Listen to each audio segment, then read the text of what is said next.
intellectually challenged ang move na sasabihin mo as Justice Secretary na hindi ka na lang mag-iimbestiga o magpurso ng kaso at ibibigay mo na lang yun sa isang foreign jurisdiction. Pinasaringan ni VP Sara ang mga hakbang ng Department of Justice kaugnay ng pakikipag-ugnayan sa kaso ni former President Duterte sa ICC. So is he saying, as a Justice Secretary, that our courts are not competent to hear cases of crimes that were allegedly done inside Philippine territory? So sinasabi ba niya na yung mga huwes natin ay walang alam compared to sa huwes ng ICC? Anong ibang term?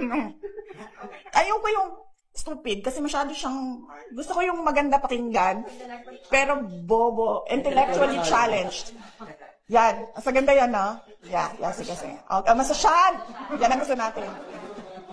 Intellectually challenged ang move na sasabihin mo as Justice Secretary na hindi ka na lang mag-iimbestiga o magpurso ng kaso at ibibigay mo na lang yun sa isang foreign jurisdiction. Nakaka-insulto yun as a Filipino, lalong-lalo na sa mga huwes natin, sa judges natin. Nakaka-insulto siya. Scapegoating. Nakita mo, wala silang plano para sa mga tao na nadidelikado yung buhay sa loob ng Middle East, pero may plano sila para sa mga witnesses kuno ng kaso ng kalaban nila sa politika. So nakikita mo yung ginagawa nila at parang bang sa kanila intellectually challenged tayong lahat na parang hindi natin naiintindihan kung ano yung totoong nangyayari. So isa yan, may pera ka, meron ka palang airplane para mag-haul ng witnesses papunta sa The Hague, pero wala kang pera, wala kang airplane at wala kang plano para mag-haul ng mga Pilipino galing sa Middle East. At isa pa dyan, as a sovereign country who already withdrew from the ICC, we are not obliged to cooperate with the ICC. Ito yung isa din sa mga example na nakikita nyo na hallmark ng administrasyon. Meron silang sinasabi ngayon, tapos iba yung gagawin nila. And